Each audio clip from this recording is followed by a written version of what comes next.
confirmed that he is officially to leave the Rolling Stones after 30 years as a member. Oh, good. I mean, it's quite a long time since we finished it now because I finished mixing in 3 decades after leaving the Rolling Stones, Bill Wyman has finally broken his silence.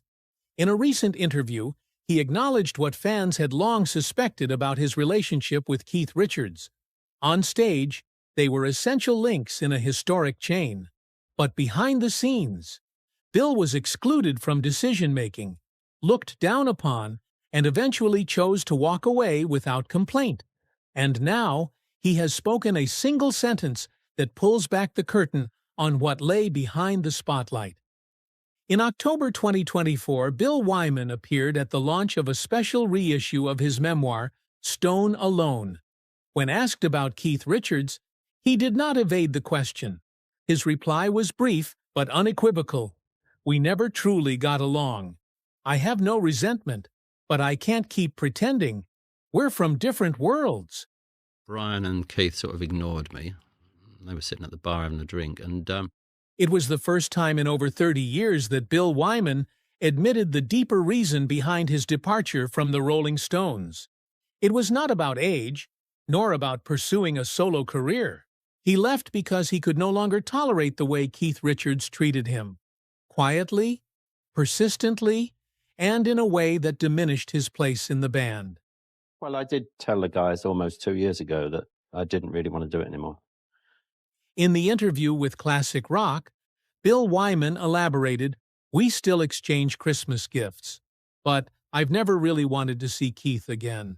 He's just not the kind of person I can spend long stretches of time with." Coming from someone who shared the stage with Keith for 3 decades, the remark was far from a casual comment. It carried the weight of being sidelined in the studio, omitted from credits on key compositions, and stripped of decision-making power in the very band he had helped build from the beginning. In the original 1990 edition of Stone Alone, Bill Wyman had already expressed his disagreement with Keith Richards over how the band's history was portrayed. He described the early Rolling Stones as a democratic unit led by Brian Jones. This stood in direct contrast to the narrative Keith would later present in his 2010 memoir, Life, which positioned himself and Mick Jagger as the sole creative pillars. Bill Wyman once said, "I didn't leave the band because I was tired of music. I left because I just couldn't take it anymore." That sentiment aligned with numerous details he laid out in Stone Alone and later interviews, from being left out of key decisions to having his bass parts replaced in the studio without being informed. Everything pointed to one feeling: he was made to feel unnecessary, even while still standing there. Even so, for more than 30 years, Bill Wyman had never voiced these truths so directly. It was not until 2024, in an unpublicized talk, that he finally spoke. Keith Richards has issued no response. Mick Jagger and Ronnie Wood have also remained silent. And, perhaps, they are not surprised. The rift between Bill Wyman and Keith Richards began long ago, when Bill was the oldest member of the group, when Keith still viewed him as an outsider who had drifted into the band. The difference never exploded into open conflict. It just lingered, simmering, and slowly grew with every year they stood side by side. Contrast from the very beginning. Bill Wyman was born on October 24, 1936, in Lewisham, London, into a poor working-class family. His childhood was shaped by war, poverty, and cramped years living in Penge, southeast London. While the members of the Rolling Stones were born in the late 1940s, Bill had already entered adulthood in the early 1950s. From the moment he joined the band, he was a grown man among a group of 20-somethings eager to rebel. In December 1962, Bill officially joined the Rolling Stones, replacing Dick Taylor. He brought along his own amplifier, better cables, and, most importantly, the solid bass-playing ability the band was lacking. Keith Richards once admitted that in those early years, Bill had more real performance experience than the rest of us put together. But that recognition didn't last. The band at the time consisted of Mick Jagger, Keith Richards, Brian Jones, and Charlie Watts, all of whom were already close from their earlier London groups. Bill, older and from a different background, came in as an outsider, technically essential, but never seen as a true companion. Rehearsals, songwriting sessions, tour planning, even private conversations. Bill was rarely central. In journal entries he kept from 1962, he wrote, "I feel more like a piece of equipment than a member." Still, in the early years, relations among the members remained professional. Bill focused on the music, holding down the rhythm for the band, particularly on albums like Out of Our Heads, 1965, Aftermath, 1966, and Between the Buttons, 1967. Critics called Bill the steadiest member in a group, constantly experimenting, shifting, and clashing. Even so, as the band entered its period of soaring success in the late 1960s, underlying differences began to surface. Brian Jones, the member Bill was closest to, became increasingly isolated, and after Brian's sudden death in 1969, the internal divide became more pronounced. At the funeral and during informal memorial events, Bill was the only one who refused to travel with the band on a private jet. This decision angered Keith, who saw it as Bill lacking team spirit. From that moment, the distance between Bill and Keith began to solidify. Keith took control of the stage, the studio, and eventually the internal space of the band. Bill, though still appearing on album covers and touring extensively, increasingly felt his role was shrinking. By the mid-1960s, Mick and Keith were credited together on all songwriting, under the brand Jagger Richards. Meanwhile, Bill and the others contributed only in performance. No longer recognized as shaping the band's musical direction, this laid the foundation for an imbalanced dynamic that would stretch on for decades. The rift born of power and money. In his memoir, Stone Alone, Bill confirmed that he had contributed the riff idea for Jumpin' Jack Flash, along with Brian Jones and Charlie, one of the band's most iconic tracks. Even so, his name was absent from the credits. For I Can't Get No Satisfaction, it was Bill who voted in favor of releasing the song. Despite initial resistance from both Mick and Keith, the track became one of the biggest hits of the decade. But just like before, Bill's role was never acknowledged. Excluded from songwriting, he gradually began to see the financial disparity. In a 2024 interview with Guitar.com, he confirmed that by the mid-1980s, when the Rolling Stones had paused touring due to conflict between Mick and Keith, he had fallen into $200,000 in bank debt. Meanwhile, Mick and Keith continued to receive stable income from writing and publishing royalties. Bill stated plainly, "I made about 1/10 of what they did." That gap had nothing to do with laziness. For over 20 years, Bill took part in every performance, every recording session, and fulfilled all promotional duties with the band. But when it came to influence, he had virtually no say, even as the oldest member with extensive live experience. Bill was excluded from strategic meetings, decisions on albums, personnel, or tour arrangements. In an unaired 1991 interview, later released in 2020, a journalist asked how he felt about being cut out of the creative process. His reply was concise. "I wasn't excluded. I was never invited." Outside the studio, financial concerns remained his greatest frustration.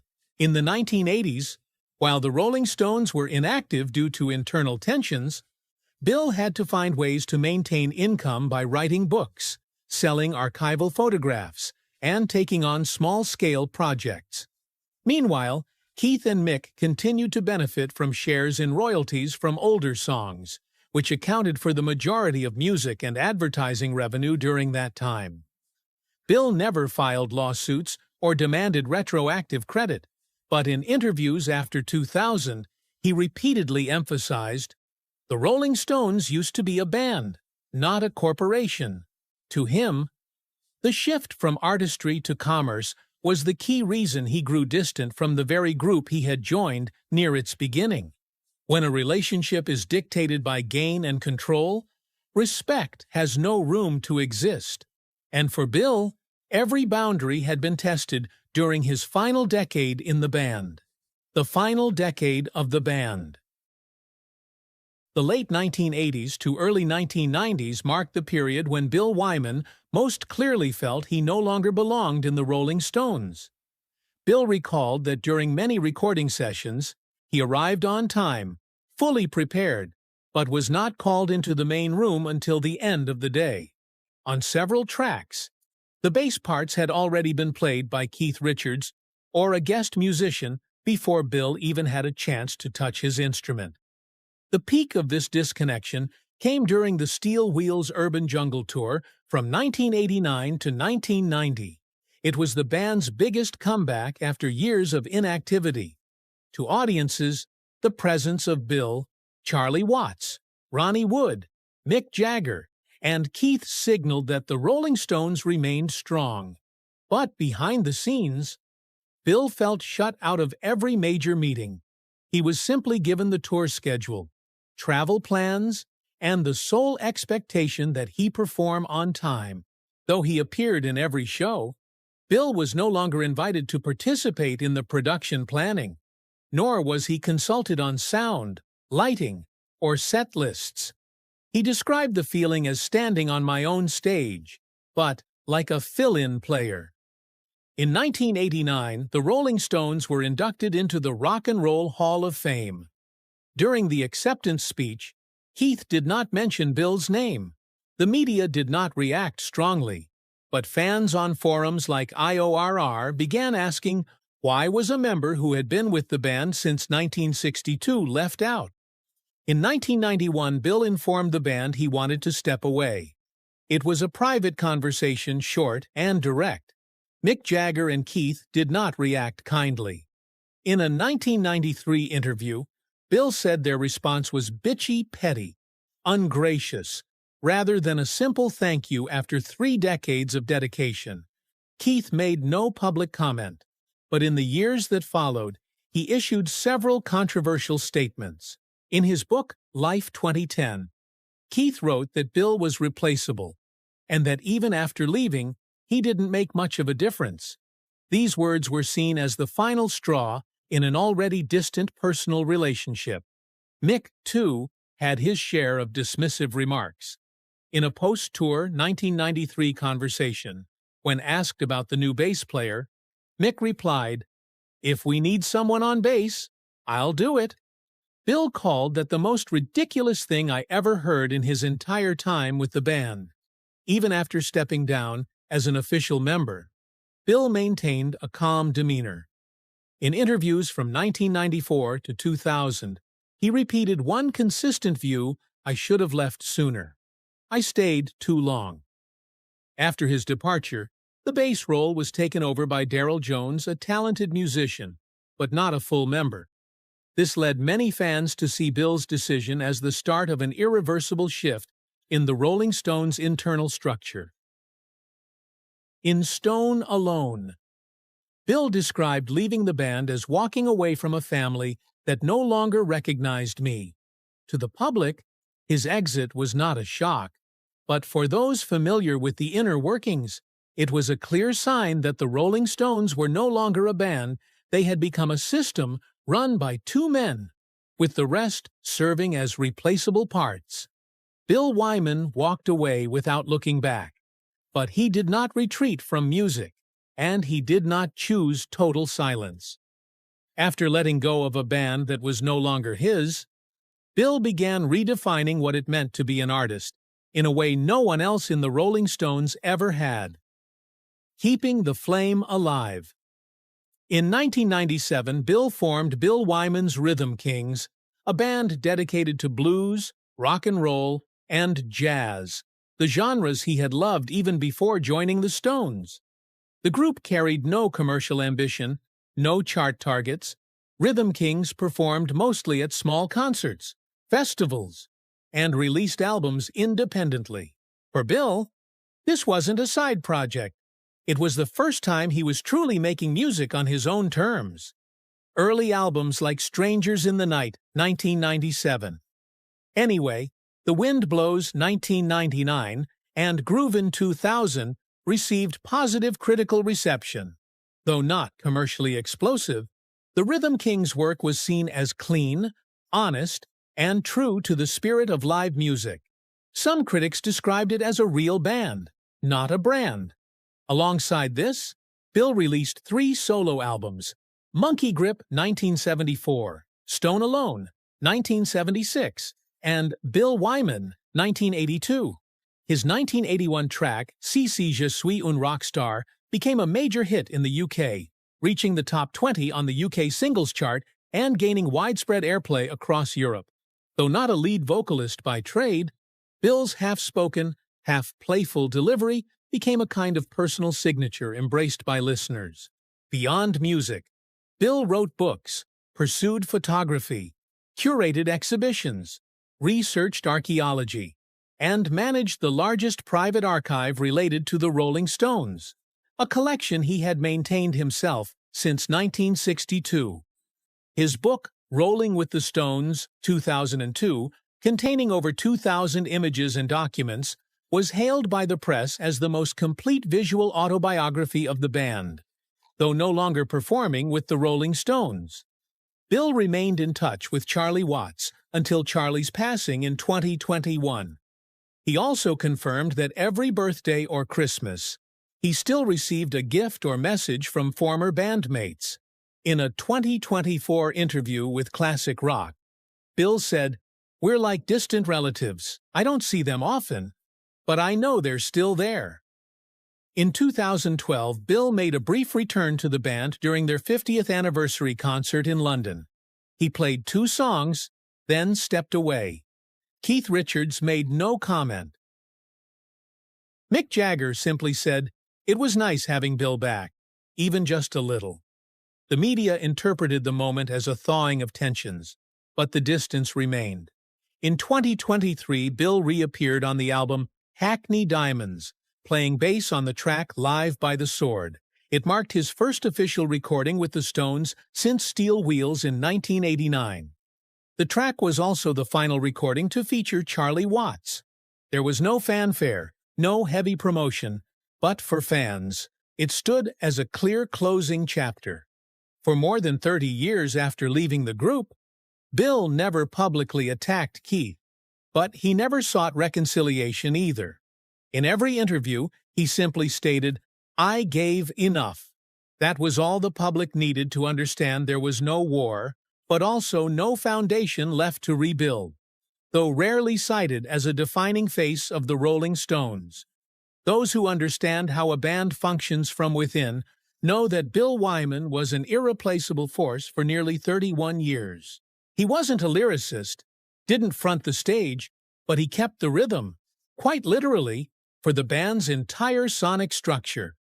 As a bassist, Bill never chased the spotlight, but the foundational lines he laid down gave songs like Paint It Black, Jumpin' Jack Flash, Under My Thumb, and Miss You their depth, pull, and consistency. Qualities listeners could feel, even if they didn't know who was playing. Keith Richards once said, "The bass sits between the heart and the spine of a song," and for 3 decades, that role belonged to Bill. Beyond music, Bill was also the band's most meticulous archivist.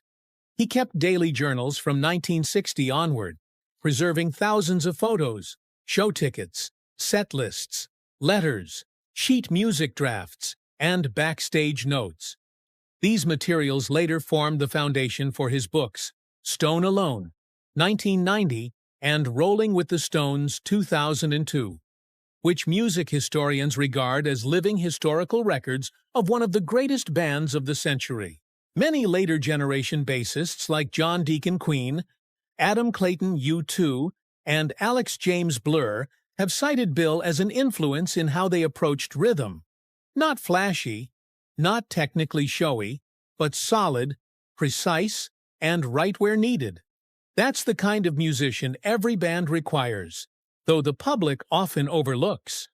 Bill's impact didn't come from a dazzling moment.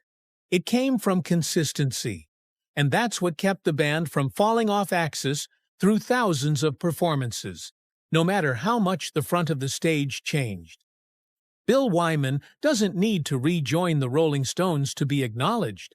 He doesn't need to argue over power or titles.